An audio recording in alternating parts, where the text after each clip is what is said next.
Irmãos, bom dia. Graça e paz, amém?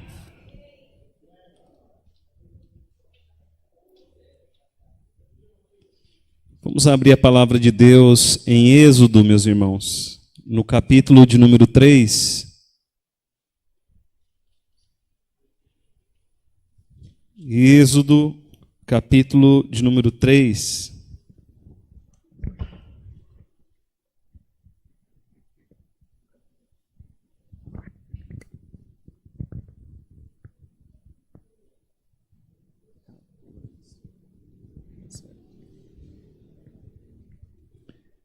Êxodo, capítulo de número 3.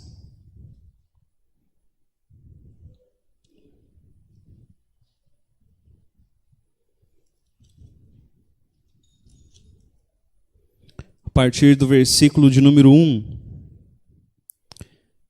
Deus fala com Moisés do meio da sarça ardente. É uma leitura um pouco longa. Peço que você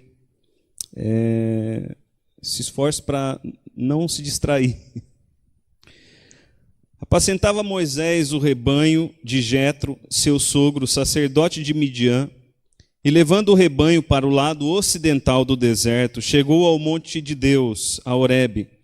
Apareceu-lhe o anjo do Senhor numa chama de fogo, no meio de uma sarça. Moisés olhou, e eis que a sarça ardia no fogo, e a sarça não se consumia. Então disse consigo mesmo: irei para lá e verei essa grande maravilha, porque a sarça não se queima. Vendo o Senhor que ele se voltava para ver, Deus, do meio da sarça, o chamou e disse: Moisés, Moisés. Ele respondeu: eis-me aqui. Deus continuou: não te chegues para cá, tira as sandálias dos pés, porque o lugar em que estás é terra santa.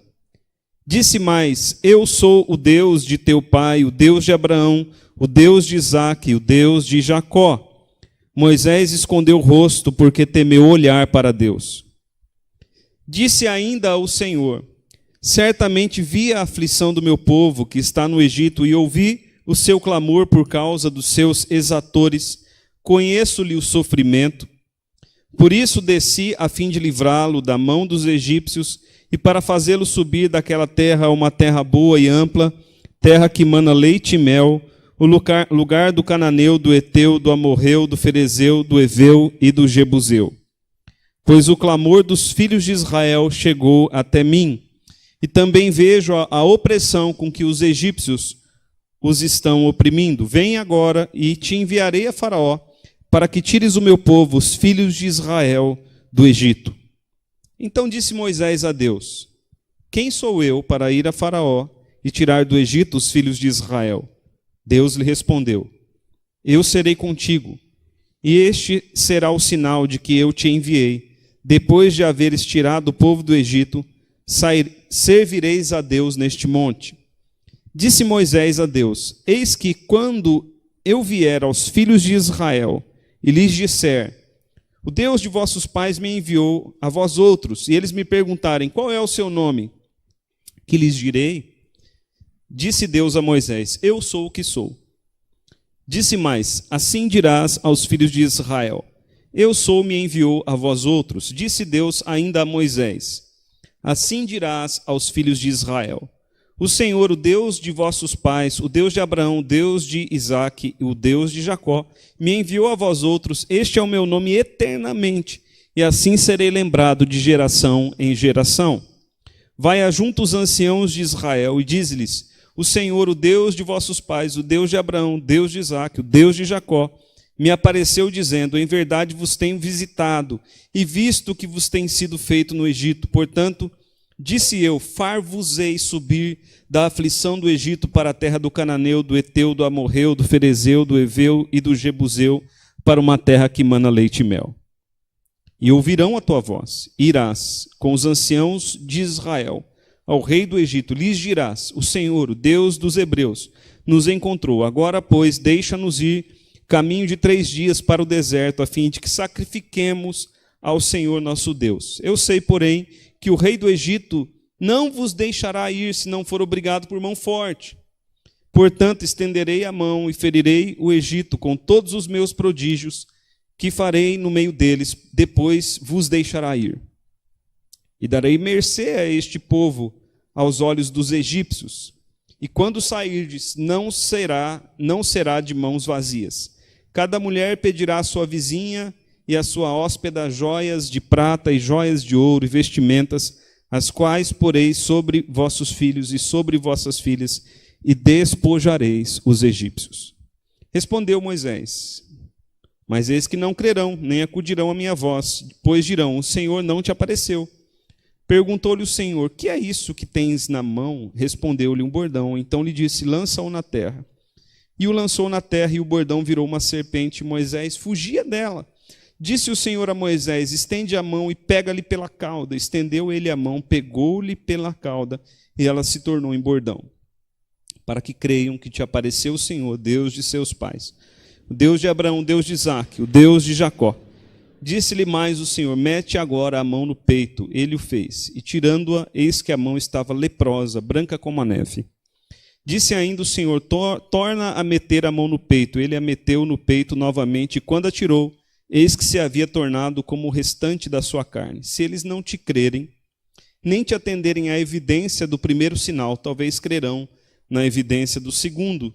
Se nem ainda crerem mediante estes dois sinais, nem te ouvirem a voz, tomarás das águas do rio e as derramarás na terra seca, e as águas que do rio tomares tornar-se-ão em sangue sobre a terra.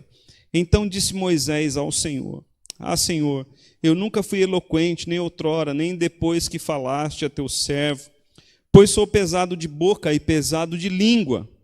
Respondeu-lhe o Senhor: quem fez a boca do homem? Ou quem faz o mudo, ou o surdo, ou o que vê, ou o cego? Não sou eu, Senhor? Vai, pois, agora, e eu serei com a tua boca, e te ensinarei o que hás de falar. Ele, porém, respondeu: ah, Senhor, envia quem hás de enviar, menos a mim.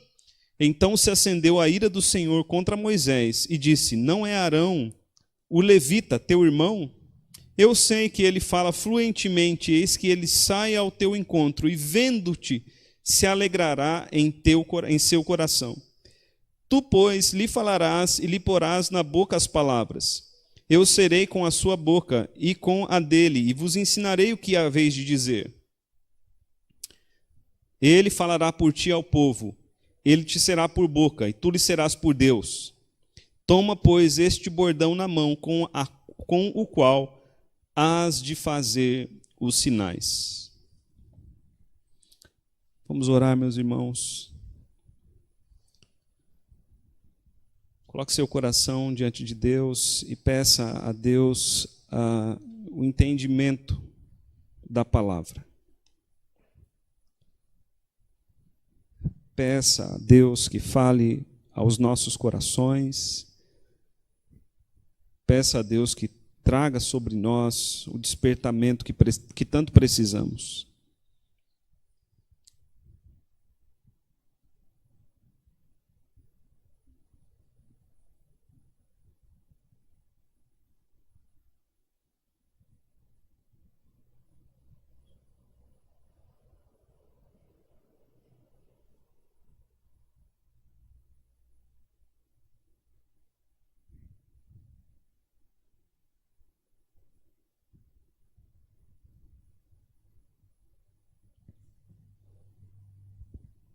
Senhor nosso Deus, nós nos colocamos diante de Ti, ó Pai, com temor e tremor. Tua palavra diz que em temer a Ti está o princípio da sabedoria, ó Pai.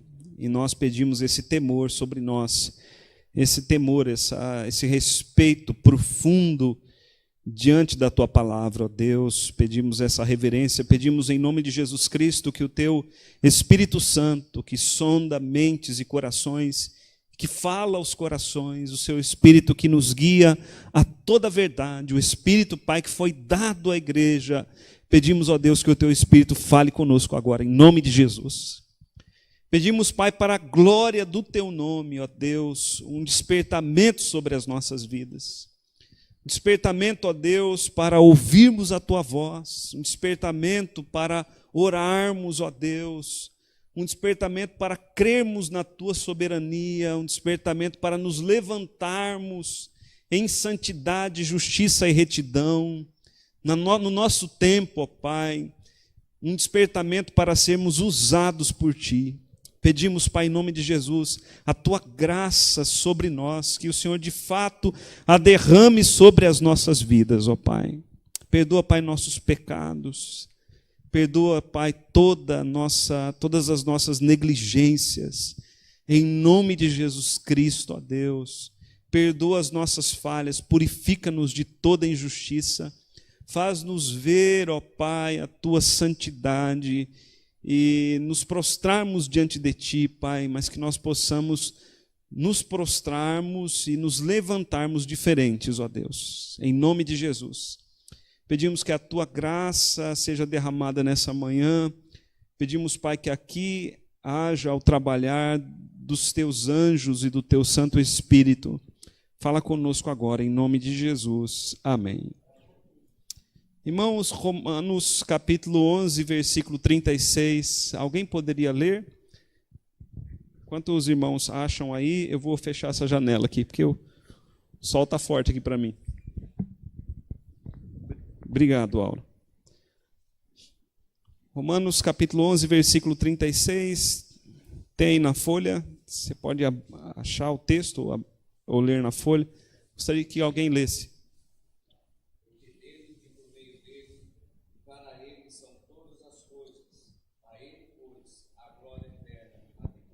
Amém. Esse versículo aqui, irmãos, ele vai refletir bastante na nossa lição, pois dele, pois do Senhor, por meio do Senhor, e para o Senhor são todas as coisas, então a ele a glória. Quando Paulo diz isso, Paulo está dizendo que se do Senhor é a glória, então não sobra glória para nós, Toda a glória, ela é dada a Deus. Nessa lição, nós vamos falar sobre o chamado de Moisés. O chamado de Moisés, esse é o tema da nossa lição.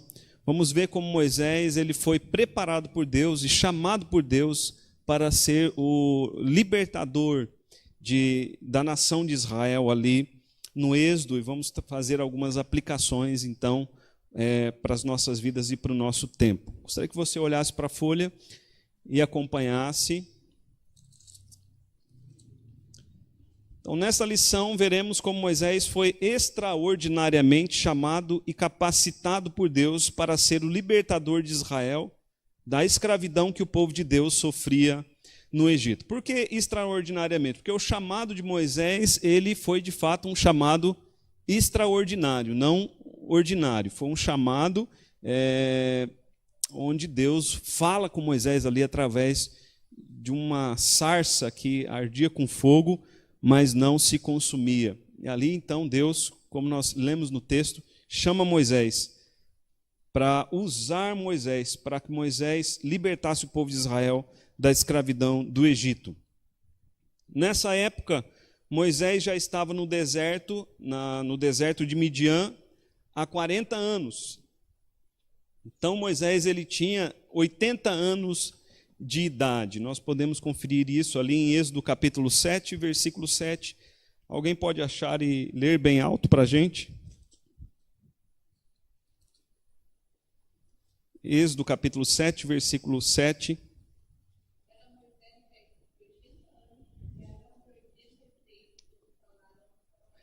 Então, Moisés, ele tinha nessa época 80 anos, ele ficou ali no deserto de Midian por 40 anos. Seu trabalho no deserto era apacentar rebanho. Ele apacentava o rebanho do seu sogro Jetro, O trabalho de Moisés ali, então, era um trabalho pastoral. Como Davi também, quando Deus chama Davi estava fazendo o quê? Apacentando as ovelhas de seu pai. E aqui Moisés está apacentando as ovelhas do seu sogro. Onde que Moisés está geograficamente? Moisés está em Horebe, uma cadeia de montanhas, também chamada Sinai, o Monte de Deus. Quando a gente vai ali no Monte Horebe ou no Monte Sinai, a gente imagina que é um monte só, mas é uma cadeia de montanhas. Uma cadeia de montanhas altas, e a montanha mais alta chega a aproximadamente 3 quilômetros de altura. Então, ali, numa daquelas montanhas, num daqueles lugares ali, Deus ele falou com Moisés. E ali que Moisés estava, esse lugar é chamado de o Monte de Deus, ou o lugar de Deus. Por quê? Porque ali Deus vai se revelar ao seu povo, Deus vai se revelar a Moisés, mas ali também Deus vai entregar a lei, vai estabelecer a aliança através da lei, como nós vamos ver mais adiante na história bíblica. Então veja ali na folha, nos primeiros 40 anos da vida de Moisés, como filho de Faraó, o que Deus ensinou a Moisés? Então nós vimos que os primeiros 40 anos de Moisés, ele cresceu ali no Egito, sendo criado como filho da filha de Faraó, sendo criado como filho de Faraó. O que Deus estava ensinando a Moisés nos primeiros 40 anos de vida dele? Deus estava ensinando a Moisés muitas coisas.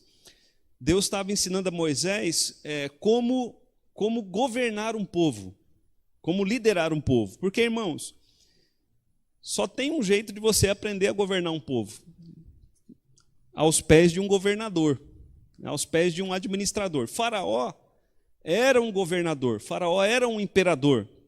E Moisés aprendeu com Faraó tudo aquilo que era necessário para conduzir um povo. Inclusive, Moisés, ele, além de aprender toda a ciência, ser educado em todo o conhecimento egípcio, o que ele aprende principalmente no Egito é sobre liderança.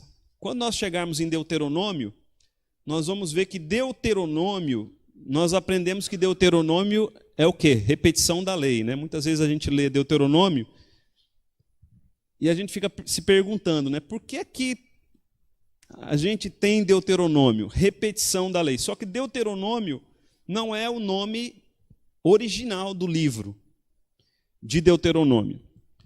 Deuteronômio é o nome grego que foi dado ao livro. Na verdade, Deuteronômio vai tratar sobre...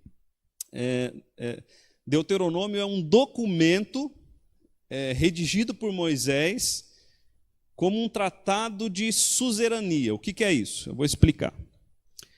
Quando os egípcios dominavam um povo, eles faziam um tratado com aquele povo, onde os egípcios eram soberanos e aquele povo era o povo dominado, eram os vassalos dos egípcios. E os egípcios, eles tinham muitos vassalos. Agora imagina só uma coisa. Moisés participava disso, porque Moisés ele era filho do faraó. Quando os egípcios dominavam um povo, quem estava lá? Moisés. E Deuteronômio é um tratado onde Deus é o soberano e o povo de Israel é o povo que se submete à soberania de Deus. Deuteronômio, então, vai ter vários diálogos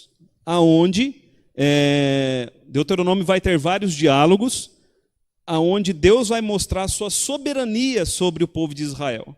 Então, não é simples repetição da lei.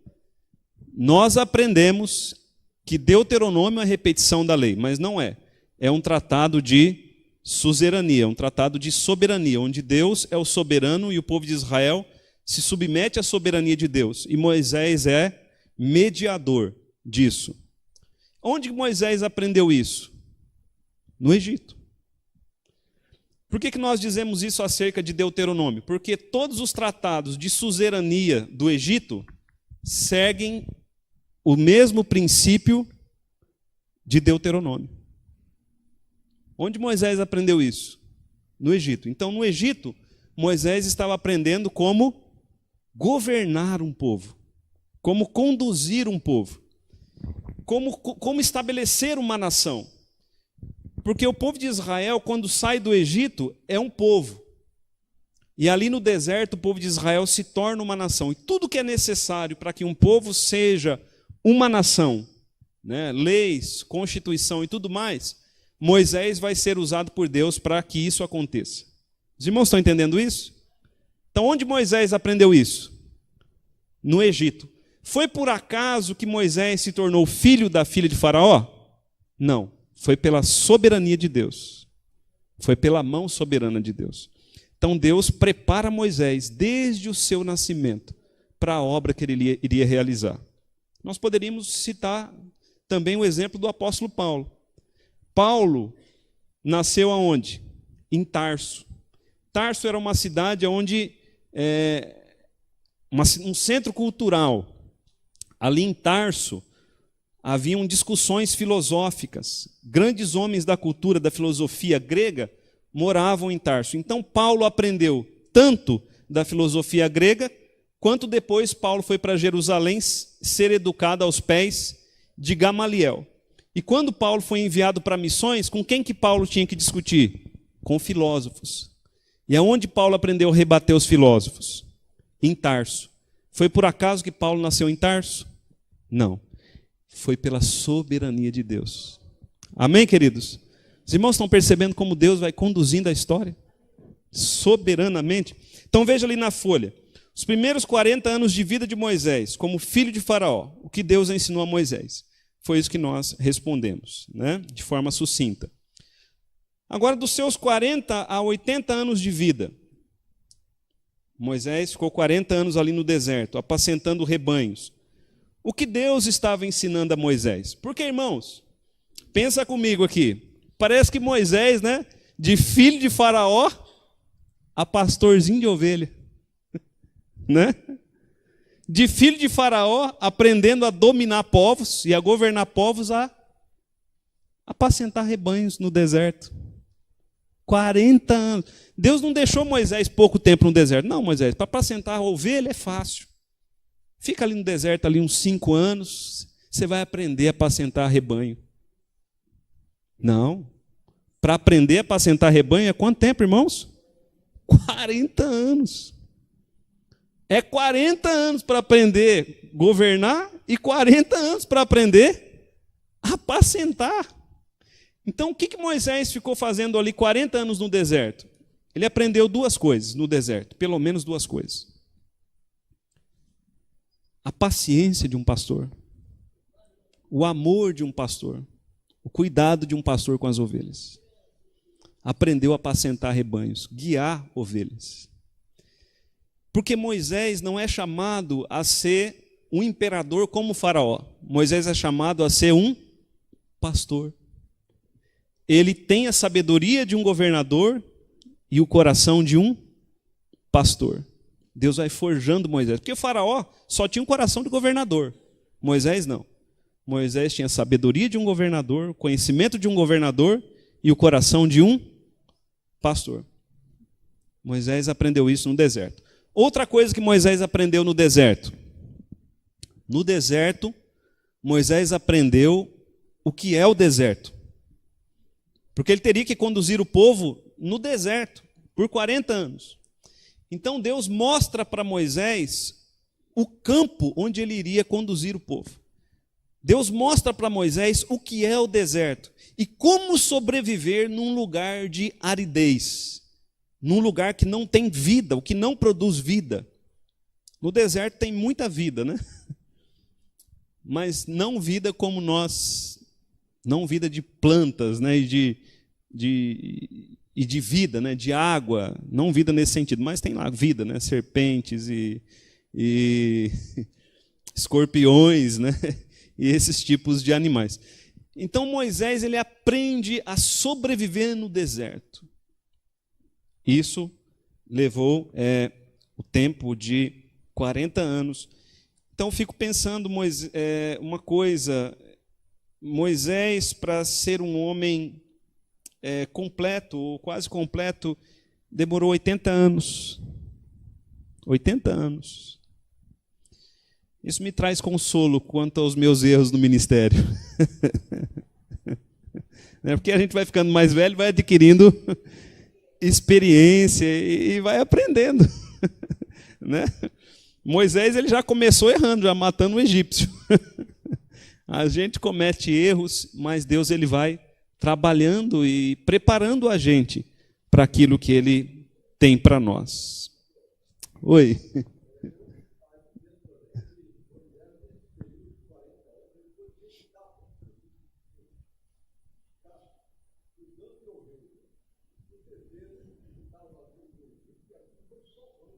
Sim.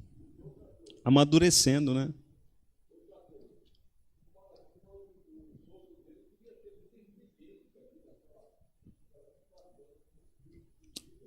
Com certeza.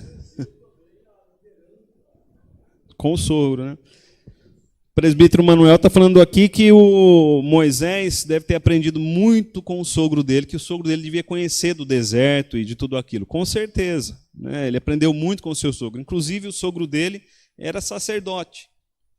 Então, sobre isso, ele também aprendeu com o sogro. Ok, veja aí na folha, irmãos. Em Horebe, o anjo do Senhor falou com Moisés. Esse anjo pode ser identificado com Jesus? Então, em Horebe, o anjo do Senhor falou com Moisés. Esse anjo pode ser identificado com Jesus? Alguns identificam com Jesus, outros não identificam com Jesus. Alguns identificam com o próprio Deus. O fato é que na nossa tradução aqui, por vezes, esse anjo ele vai aparecer com letra maiúscula, que dá a entender que não é um anjo comum. O anjo apareceu numa chama de fogo em meio a uma sarça. O fogo simbolizando a santidade de Deus. Então, o fogo, na Bíblia, ele representa a santidade de Deus. Vamos ler aí alguns textos. Vamos ler aqui primeiro os textos de Êxodo mesmo. Êxodo capítulo 13, versículo 21. Eu vou pedir para a Cimei abrir em Hebreus capítulo 12, versículo 29. Êxodo capítulo 13, versículo 21. Quem achar pode ler.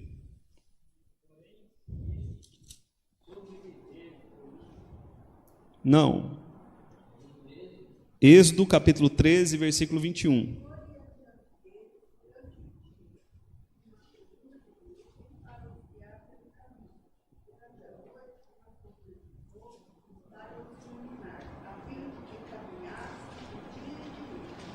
Êxodo capítulo 19, versículo 18.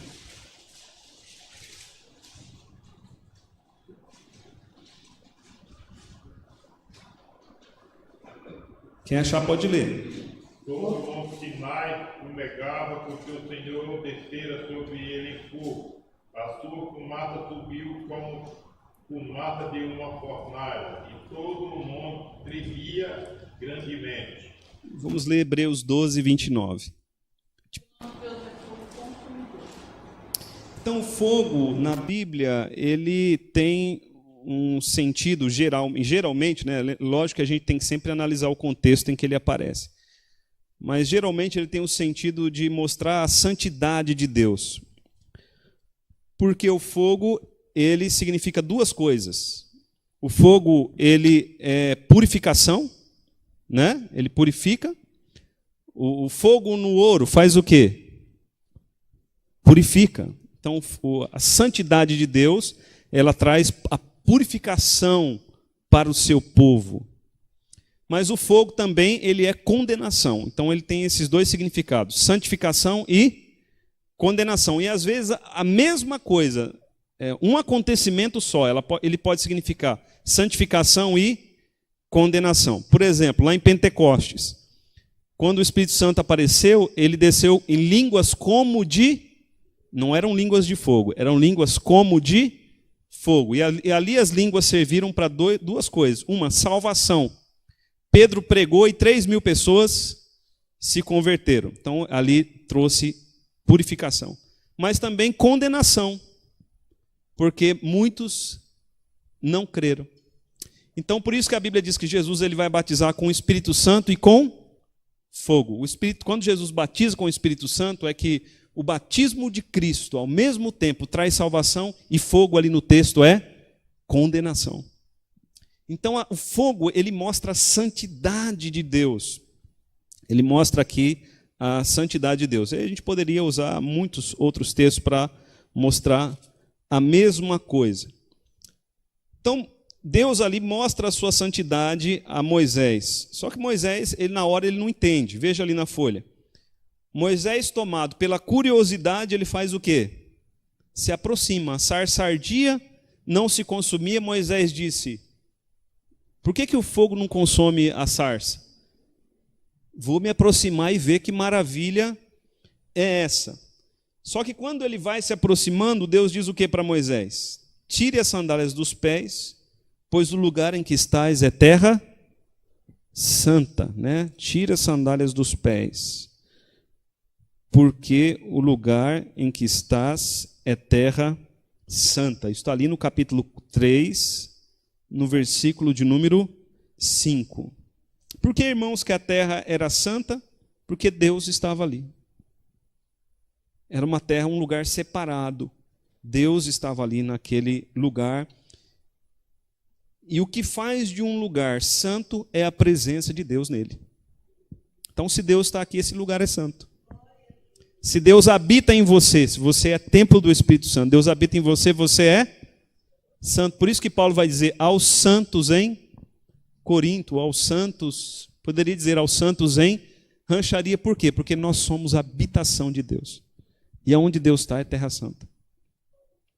Interessante isso, né? Porque muitas vezes nós associamos lugares santos, mas a Bíblia diz que nós somos um lugar santo para Deus. Deus lhe ordenou: tire as sandálias dos pés, pois o lugar era terra santa. Tirar as sandálias antes de entrar em um lugar sagrado é costume até o dia de hoje. Aquela terra era santa, pois a presença de Deus estava ali. Deus se identificou como Deus de Abraão, Isaque e Jacó.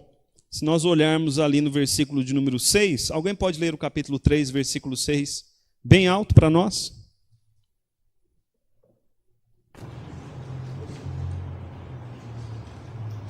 Eu sou o Deus do teu pai, o Deus de Abraão, o Deus de Isaque e o Deus de Jacó.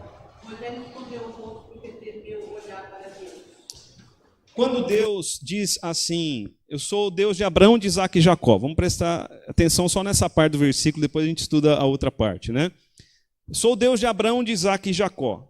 O que Deus está querendo dizer? Porque no texto aqui, várias vezes Deus vai dizer: eu sou o Deus de Abraão, de Isaque e Jacó. Deus se identifica dessa maneira.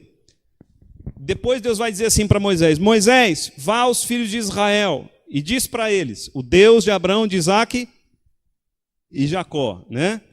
O que significa essa expressão? Essa expressão, ela remete à aliança.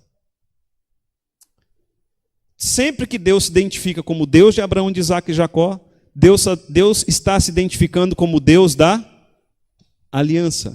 Amém, irmãos? Qual era a aliança? Lembra que primeiro Deus fez uma aliança com Adão, Deus renovou essa aliança com Noé, e Deus firmou essa aliança com Abraão. Qual era a aliança? A aliança de formar um povo para ser salvo, e a aliança de enviar um Salvador. Essa era a aliança. Então Deus está dizendo para Abraão, Deus está dizendo para Moisés: Moisés, eu sou o Deus da aliança. Eu que estou visitando você. Então há uma aliança, e eu vim para cumprir a minha aliança com o meu povo. Então veja ali na folha. Dessa forma, Deus se identificou a Moisés como Deus da aliança feita com Abraão e seus descendentes. Porque quando Deus estabelece a aliança com Abraão, Deus diz o que para Abraão? A minha aliança é com você e com as próximas gerações. Deus é Deus de aliança. Deus é Deus de aliança. Aí tem duas coisas que nós temos que ressaltar aqui. Importante para nós, nesse ponto, que eu gosto sempre de ressaltar. Circuncisão era o quê? Aliança. Circuncisão não era só cortar o prepúcio. Circuncisão era aliança. Deus disse assim para Abraão: este é o sinal da minha aliança. Todo macho entre vós será circuncidado ao 8º dia. Esse é o sinal da aliança. Batismo é o quê, irmãos? Água na cabeça? Não. Batismo é aliança. Aliança. Quando a pessoa se batiza, ou quando ela é batizada, ela está entrando em aliança com Deus. E é por isso que só os batizados podem tomar a Santa Ceia. O que Jesus disse na hora da ceia? Esse é o cálice da nova aliança. Então os irmãos estão percebendo? Deus é Deus de alianças. Deus é Deus de aliança. Ele não pode perder de vista a aliança. Senão a gente perde a linha bíblica. A linha começa lá em Gênesis, capítulo 1, passa por Gênesis 3,15, passa por Noé, entra no chamado de Abraão e vai até aqui. E vem até nós. Por que Deus está salvando o seu povo? Por causa da aliança. Por causa da aliança. Qual era a aliança? Nós já falamos. Você está aí comigo na folha? Moisés escondeu o rosto? Quando Deus se revela a Moisés e Moisés percebe que é Deus, o que Moisés faz? Moisés escondeu o rosto porque temeu olhar para Deus. Veja, irmãos, isso é no versículo 6. Moisés escondeu o rosto porque temeu olhar para Deus. Agora, todas as vezes que Deus vai aparecer na Bíblia, essa é a reação. Quando a gente olha lá para Isaías, quando ele vê a presença de Deus, né, através da fumaça, a fumaça era um sinal da presença de Deus também, no Antigo Testamento. Quando Isaías vê a fumaça no templo, Isaías diz o quê? Ai de mim, estou perdido, porque os meus olhos viram, né? Sou homem de lábios impuros, habito no meio de um povo de impuros lábios, e os meus olhos viram o rei, né? Então ele teme, há temor. Por um lado, nós sabemos que somos filhos de Deus e que Deus é misericordioso. Por outro lado, irmãos, nós temos que ter medo de Deus também. O temor, ele envolve tanto a reverência quanto o medo mesmo. Porque o que nós lemos lá em Hebreus? O que a Cimei leu? Nosso Deus, ele é fogo consumidor. Mesmo tempo que ele é graça, ele é também fogo consumidor. Então Moisés temeu olhar para Deus. O que essa atitude de Moisés nos ensina? Nos ensina a reverência. Engraçado, nós vivemos num tempo de tanta irreverência, as pessoas parece que não têm mais aquele respeito por Deus. Tanto na igreja quanto às vezes em casa, né? Porque o respeito por Deus a gente tem que ter tanto na igreja quanto em casa. Antigamente a gente ouvia a frase assim: vamos ficar em pé em reverência à palavra de Deus. Você já ouviu isso? Né? Então, de fato, nós temos que ficar em pé em reverência à palavra de Deus. Mas a palavra de Deus, quando a gente vai ler em casa, também é a palavra de Deus. Né? Oi? Isso. Então, a reverência ela é mais do que uma atitude externa. Lógico, a atitude externa, que eu entendo que os antigos diziam, né? Vamos ficar em pé em reverência à palavra de Deus. É mostrar respeito. Então, a palavra, ela é tanto, a gente tem que mostrar tanto um respeito externo, mas também um respeito interno, porque o temor tem que estar no coração. Amém, queridos? O temor tem que estar no coração. Então Moisés, ele mostra temor pela presença de Deus. Aí vem uma pergunta: como podemos aplicar essa atitude de Moisés às nossas vidas hoje? Através do respeito, né, que nós demonstramos por Deus. Como nós podemos demonstrar respeito e temor a Deus? Essa é uma coisa que nós devemos ensinar até mesmo aos nossos filhos, porque eles vão aprender o temor a Deus olhando para as nossas vidas, em como nós demonstramos temor a Deus. Assim eles vão aprender também em nós temor a Deus. Ficou claro, irmãos? Alguém quer falar alguma coisa? Vamos embora então. Tinha um colega meu que falava, vamos tocar o barco. Ali parece-nos que Moisés, quando eu digo parece-nos, é porque realmente parece-nos, não é uma afirmação, tá, irmãos? Não é uma coisa que é de fato, mas parece-nos. Parece-nos que Moisés não orava e não esperava pela libertação do seu povo. Por que nós dizemos isso? Porque Moisés, quando ele sai do Egito, e ele está ali no deserto, o que nos parece? Que Moisés, o povo ficou para trás e agora eu estou aqui, minha vida é aqui nesse deserto e pronto, acabou. Aqui eu vou viver, aqui eu vou morrer.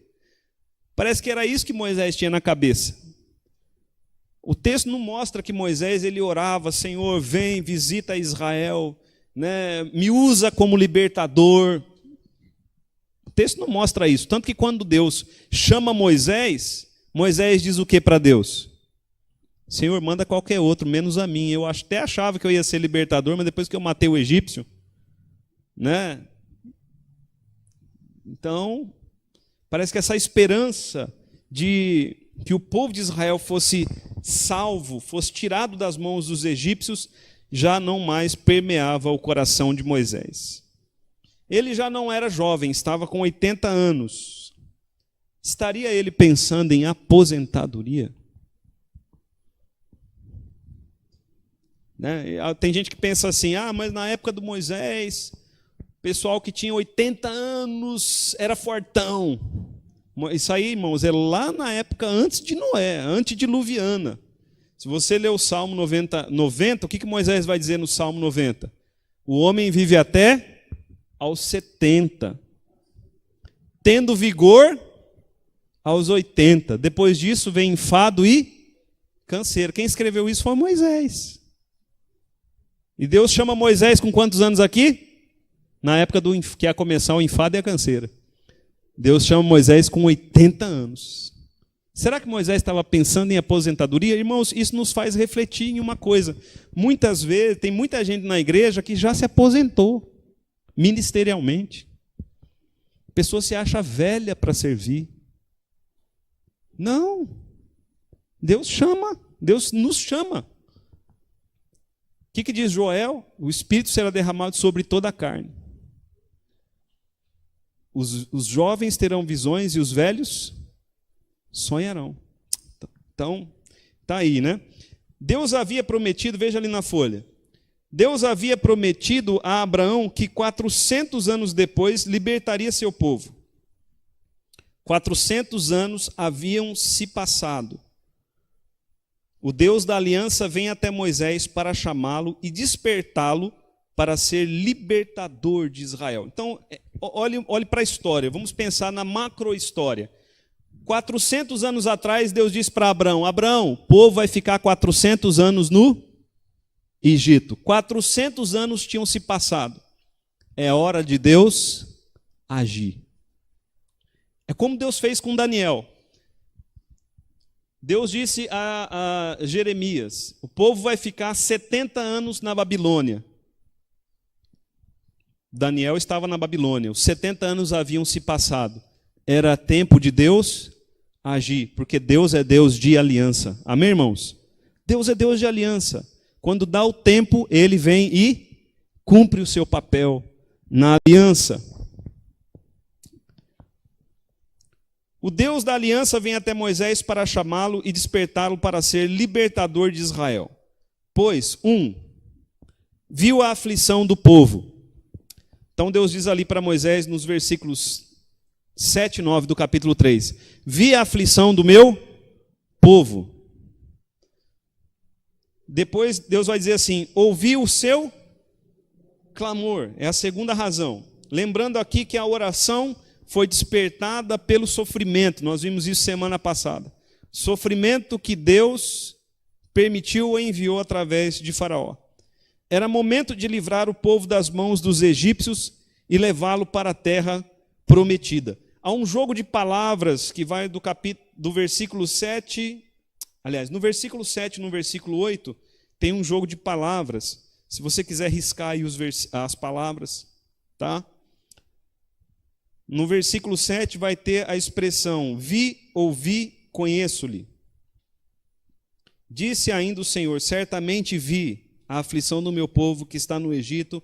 A outra palavra: ouvi o seu clamor por causa dos seus exatores, conheço-lhe o sofrimento. Versículo 8: por isso desci, grife a palavra desci, a fim de livrá-lo, grife a palavra livrá-lo, da mão dos egípcios para fazê-lo, grife a palavra fazê-lo, subir daquela terra para uma terra boa e ampla, terra que mana leite e mel, lugar do cananeu, do eteu, do amorreu, do ferezeu, do eveu e do jebuseu. Olha o jogo de palavras, diz assim: vi, ouvi, conheço-lhe, desci, livrá-lo, fazê-lo. O que significa isso? Deus é o sujeito, é o agente da história. Ele viu, ouviu, ele conhece, ele desce e ele faz aquilo que ele se propõe a fazer. Lembra do sermão de Zaqueu que eu preguei domingo passado? Lembra o que Jesus diz no final da história de Zaqueu? Eu vim para buscar e salvar. Olha a força disso. Ele disse: eu vim, desci para buscar e salvar. É o que ele veio fazer e é o que ele fez na vida de Zaqueu. Ele buscou e salvou. Então Deus está dizendo: eu ouvi, eu vi, eu vim, eu vou libertar, vou trazer. Então Deus está dizendo que Ele vai fazer, e o que Ele vai fazer, e como Ele vai fazer, e Ele é soberano para fazer. Ok. Deus comunicou a Moisés que ele seria um instrumento nas mãos do Todo-Poderoso. Capítulo 3, versículo 10. Vem agora, e eu te enviarei a Faraó para que tires o meu povo, os filhos de Israel, da mão do Egito. Então Deus está comunicando a Moisés: eu vou te usar. Irmãos, deixa eu dizer uma coisa aqui. Chamado na Bíblia, ninguém diz não a Deus. Sempre que Deus chama, a pessoa obedece, mesmo aquele que não quer. Um exemplo disso: quem não queria obedecer a Deus? Moisés não queria, o Jonas também não queria. Algum deles não serviu a Deus? Todos eles cumpriram o chamado. A voz soberana de Deus. Quando Deus chama os discípulos, eles estão fazendo o quê? Pescando. Imediatamente, Jesus diz assim: vem e segue-me. A Bíblia diz que imediatamente deixaram as redes e Se alguém, por mais soberano que seja na humanidade, né, chegasse em você e falasse assim: vem e segue-me, você deixaria sua loja, sua família e imediatamente seguiria? Irmão, ninguém faria isso. Por que os discípulos fizeram? Porque Deus falou no coração deles. Jesus soberanamente fala. E quando Jesus soberanamente fala, os homens obedecem. A voz ali é diferente. O chamado é diferente. Né? Então vamos lá. Deus comunica a Moisés. E aí então começa um diálogo entre Deus e Moisés. E esse diálogo que nós vamos ver agora, né? Nesse diálogo, Moisés apresenta os obstáculos para obedecer a Deus, e Deus encoraja Moisés a se submeter em fé. Então, Deus fala com Moisés, Moisés vai apresentando obstáculo sobre obstáculo, e Deus vai mostrando a Moisés: não tem obstáculo, Moisés, né? Muitas vezes nós colocamos obstáculos para servir a Deus, mas Deus vai dizendo o que para nós? Não tem obstáculo. Porque, irmãos, nós estamos servindo Deus. Deus é soberano. Quando Ele chama, Ele abre as portas. O Deus que chama é o Deus que abre as portas. Ele prepara tudo. Se Ele chamou, você pode ir. Porque é a soberania dEle. Não é a força dos homens. É a soberania de Deus. Então vamos lá. Vamos ver o diálogo. Capítulo 3, versículo 11 de Moisés diz assim: quem sou eu, né?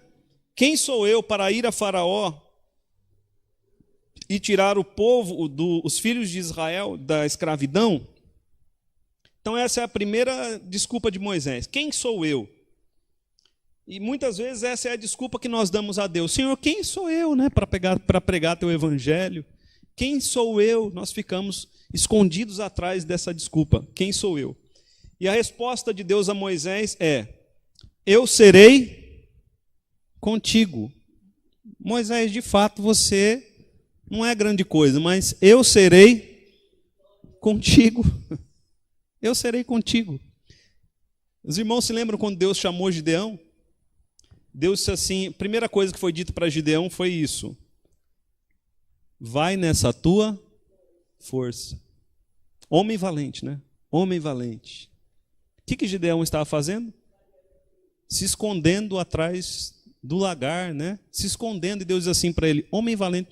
Homem valente nada. Mas Deus diz para ele: homem valente. Aí depois Deus vai dizer para Gideão: eu serei contigo.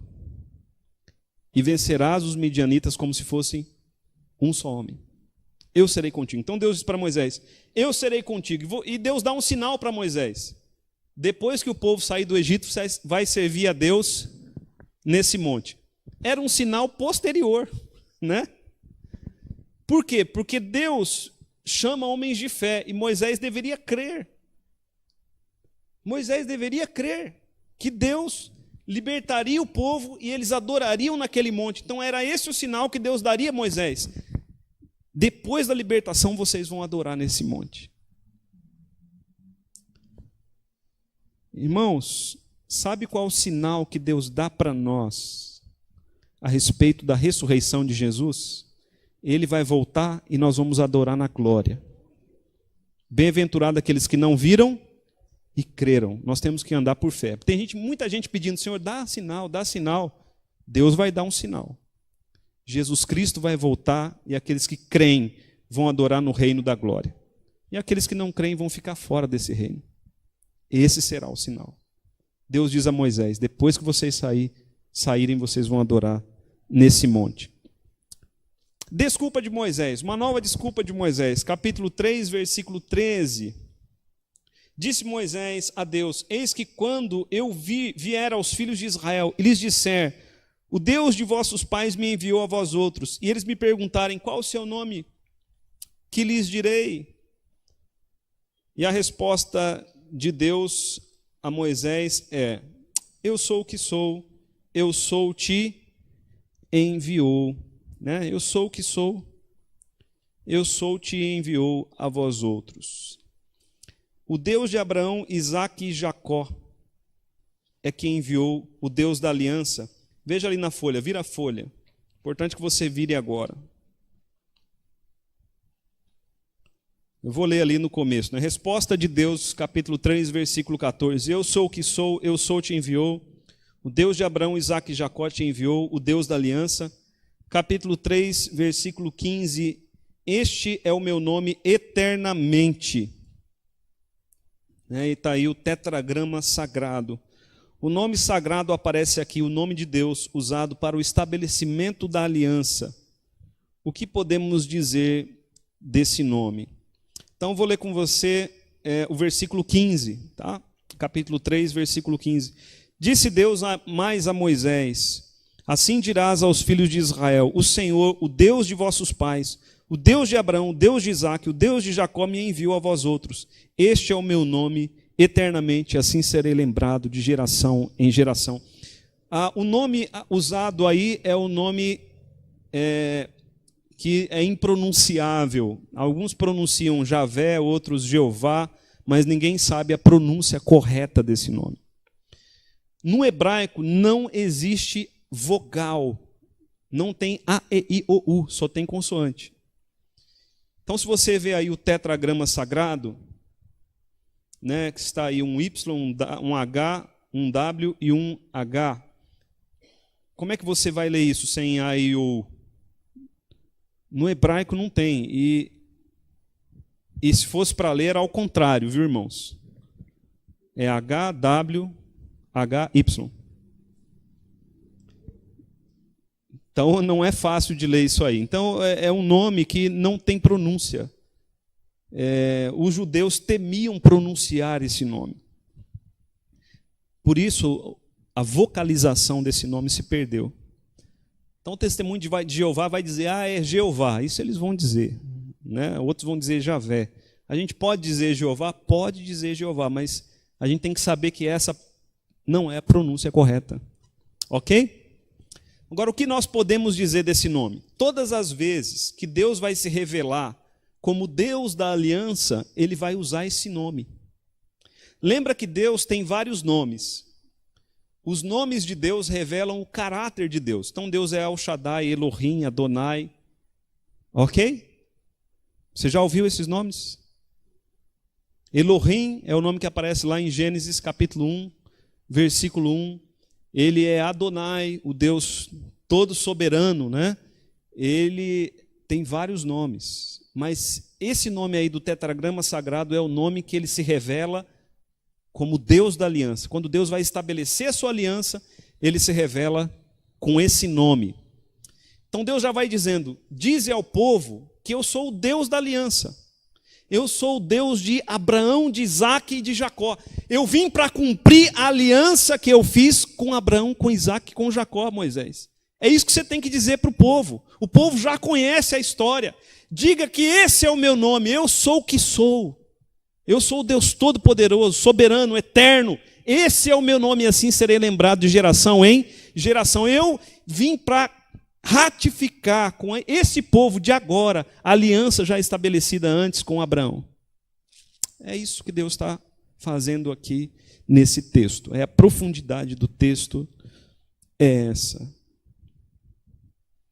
Deus estabeleceu uma aliança conosco. Amém, queridos? Não é maravilhoso isso? Quando Deus vem até nós e nos lembra que a promessa que Ele fez com Abraão é nossa, e dessa promessa Ele jamais se esquece. Moisés é encorajado, veja ali na folha agora. Moisés é encorajado a reunir os anciãos. A palavra anciãos na Bíblia é literalmente barbados. Aqui no texto hebraico, né? Então eu não sou um ancião. E aqui nós temos poucos, né? Literalmente barbados. E lhes passar as esperanças e as promessas de Deus. Então o que Moisés deveria fazer? Reunir os anciãos e passar para os anciãos as esperanças e as promessas de Deus. Deus promete a Moisés que ele será ouvido. Alguém pode ler o capítulo 3, versículo 18? Fábio está dizendo, está na hora de acabar, pastor. Se não. Pode ler.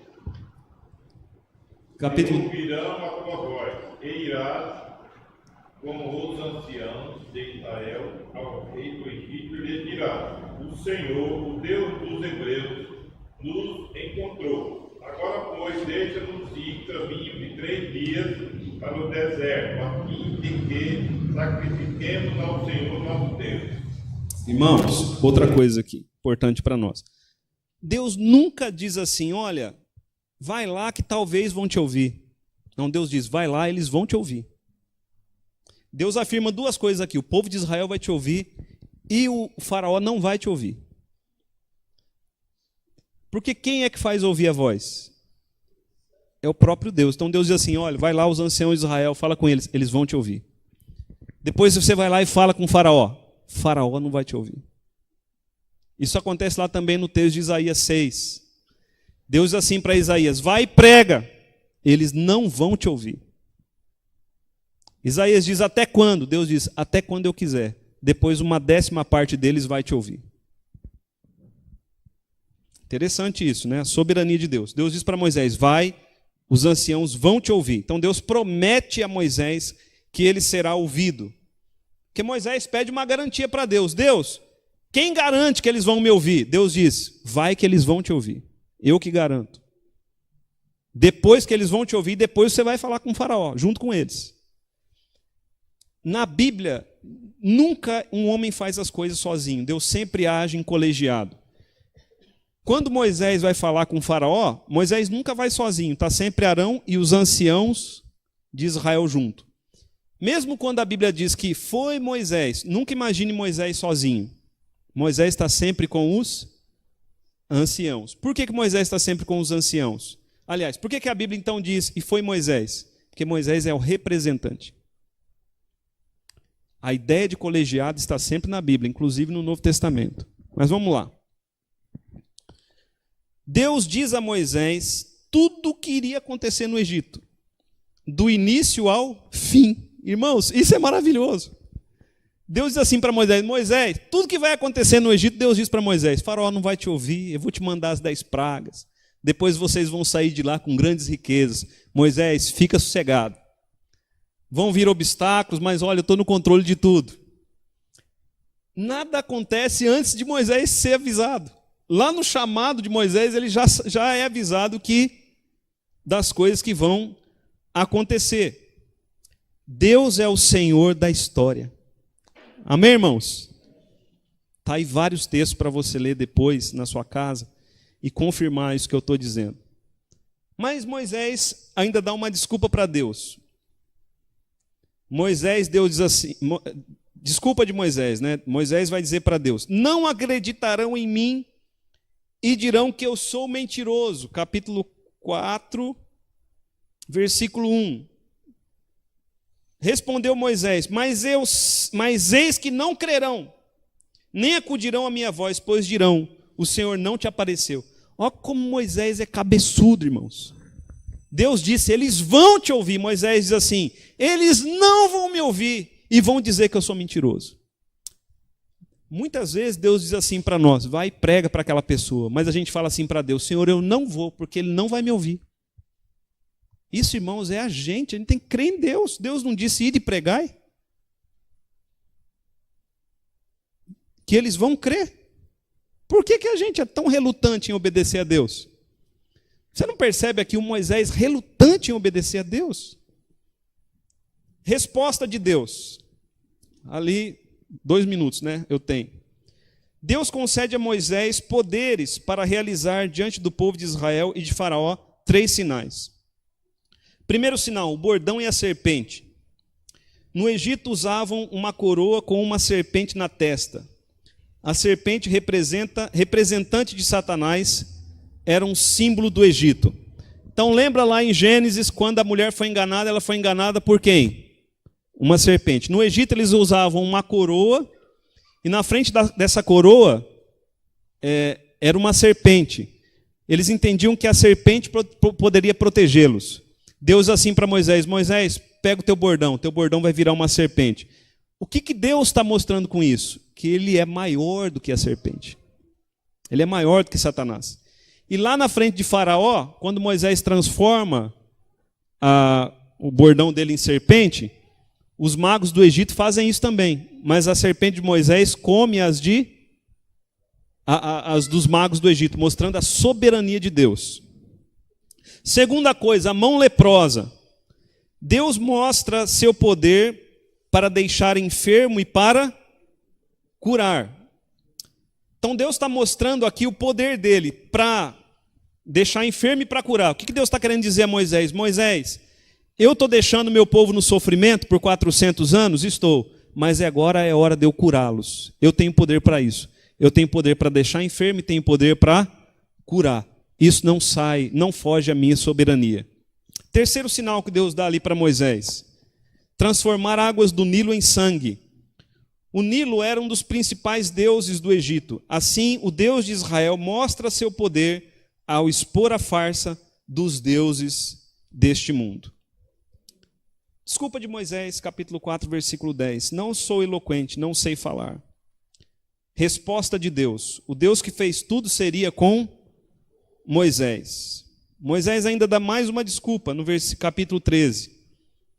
Aliás, Moisés no versículo 13 do capítulo 4, ele diz: envia quem has de enviar, menos a mim.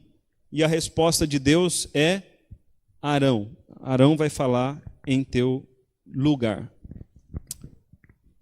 Ok, irmãos? A gente teve que correr um pouquinho aí por causa do nosso tempo. Mas você pode estudar isso em casa. Deus teve Deus tem paciência com a gente antes do nosso nascimento. Mas Deus, o que a gente tem que entender aqui é o seguinte: Moisés, ele é preservado por Deus para não morrer nas águas do Nilo. Moisés é enviado por Deus para ser criado como filho da filha de Faraó. Moisés é enviado por Deus ao deserto para passar ali 40 anos. E agora Moisés é enviado por Deus para libertar o povo de Israel do Egito. E depois Moisés vai ser enviado por Deus para conduzir o povo de Israel até as portas da terra prometida. A história aqui não é a história de Moisés. A história aqui é a história de Deus. Moisés é apenas um instrumento nas mãos soberanas de Deus. Por isso que Deus tem paciência com Moisés. Deus já conhecia Moisés. E Deus é amoroso, Ele é paciencioso. Uma das qualidades de Deus é que Ele é benigno. Né? Ele é benigno, a bondade dEle é longa. Ele é longânimo, ele tem longo ânimo. Se Deus pede para nós sermos longânimos, é porque Ele é longânimo. Antes disso, né?